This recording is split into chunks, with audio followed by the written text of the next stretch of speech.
Philadelphia yesterday, General Manager Howie Roseman asked about Jalen Hurts' standing with the team following an article posted earlier this month by our Jeremy Fowler and Tim McManus, which highlighted friction between the quarterback and the team. This is what Howie Roseman had to say.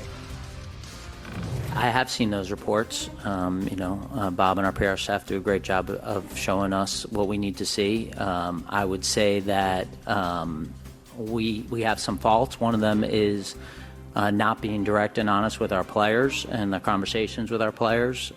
So for us, if we have any issue with any of our players, we talk to them directly. I think that it's unfair. It's unfair to have these articles written, but I understand it's also what sells at this point. So, yeah, I think it's unfortunate. So you had to listen to that a couple of times to sort of get what he's saying. He's not saying that they don't talk directly and honestly to their players. He's saying that isn't one of their faults. The first time I heard it, it completely threw me off. Why are you rolling your eyes at me like that?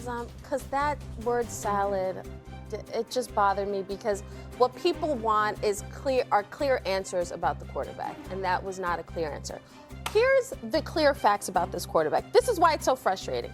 Because earlier, Lewis brought up, it's not like media is just making stuff up. The questions about Jalen Hurts or the comments that are said start from that building.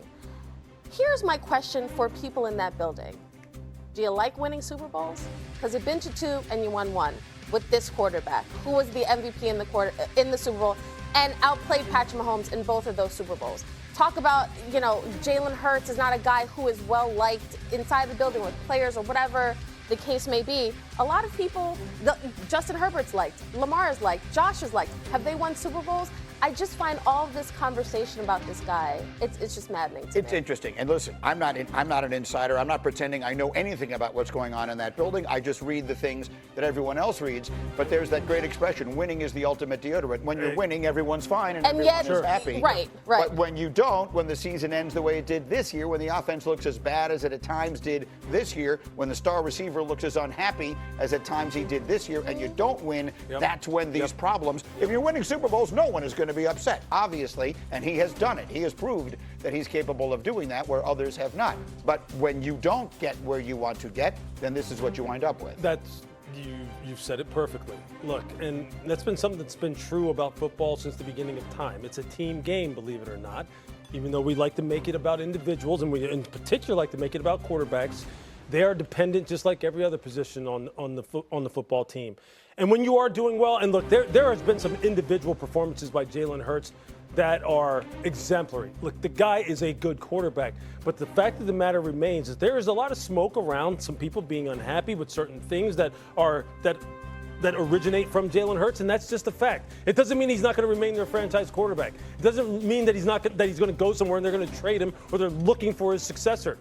But don't rule out the fact that this team could draft a quarterback because they drafted him when they had just signed Carson Wentz to a franchise-altering contract. Right. So don't ignore, don't dismiss. Mel, as a quick final word, will you be surprised if they do that? And obviously not in round 1, but at some point take one of the other quarterbacks in this class.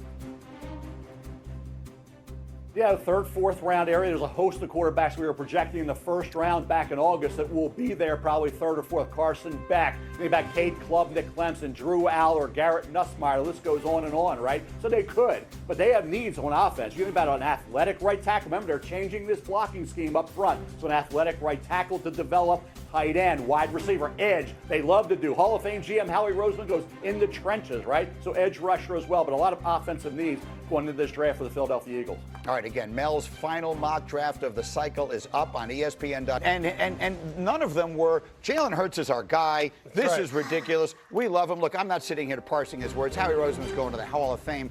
So I'm not sitting here suggesting he needs to say stuff, but I thought it was striking, Kmart, and I can see you already rolling your eyes at the topic. It was striking. One topic I'm tired of is the Eagles. Talk to me about the quarterback. So, what did you hear there? Unfortunately, this is my frustration with the Eagles, is that they know their words will be parsed, like Nick Sirianni, Howie Roseman. So a lot of these things they can nip in the bud with very strong language. And so the word salad just now only opens up the speculation of like, what's he saying? What is he really? So Lewis just said, don't rule out quarterback. understood a lot of great teams, they draft quarterbacks before they need them.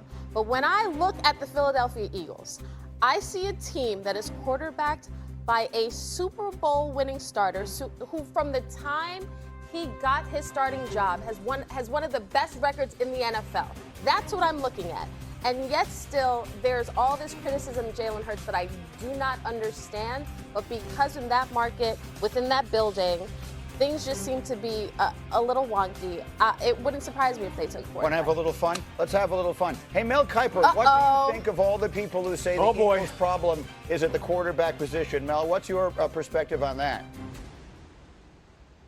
I think he's the Rodney Dangerfield of NFL quarterbacks. He gets no respect, and that's Jalen Hurts. For what he's done in the postseason, guys, those touchdowns with 21-3 interceptions, throwing a fumble, that's 21-4, 73% completion percentage in the Super Bowls. They need offensive linemen. Stoutland's gone. It's a different blocking scheme up front, another tight end, wide receiver. Help Jalen Hurts. He's 27 years of age. He's accomplished more up until now than all these other quarterbacks. Lamar Jackson has struggled mightily in the playoffs.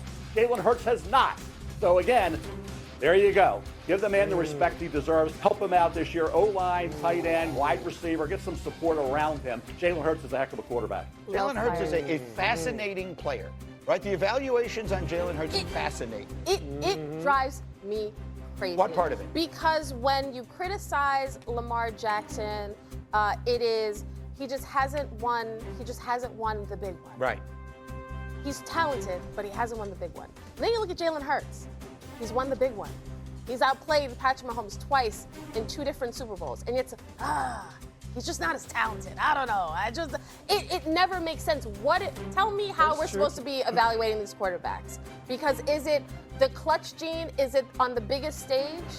Is that where you want your best stars to shine? Well, sure or it's, I want him to win MVPs because both of these guys fit those. Yeah, what I find interesting is this, though. It's like, okay, so, and I had somebody approach me about this just this past week, and it's like, I'm not making this up about Jalen Hurts. Right. I didn't sit here and go, hey, you know what? I just want to sit here and I want to rip Jalen Hurts today. I just kind of want to sit here and like kind of bang on him and just see if that gets any traction. The people in his own building are the ones who kind of start this talk, right? So, if there are some legitimate, let's just say, if there is some legitimate friction inside the building, whether it be between the player and coaches, players and players, whether or not they feel as though that he's holding back the offense, that it could be even better if there were certain things that maybe he was more, open to as far as offensive scheme, how they deploy people, how they deploy players, maybe being a little bit more like, let's just say, open to having a more diverse playbook. That's not us making that stuff up. That's people kind of like spilling this kind of stuff and talking about it. Now, let me just move forward and say this. Do I think they need to draft his successor? No, I don't. But this is a football team, and GMs are charged with trying to see problems down the road that don't necessarily exist in the present. Look, they drafted him when they had a franchise quarterback in the fold already. So could they still be looking at drafting someone and saying, hey, look, we're going to draft a young developmental player. We may not need him right now, but let's just see. The expectation is not for him to come in here and replace Jalen Hurts, but we need to have a succession plan or have a quality backup, a quality quarterback room. Those are the kind of things that could happen here. But I don't think the media made this up about what's going on with him. This is something that's happened in their own locker room.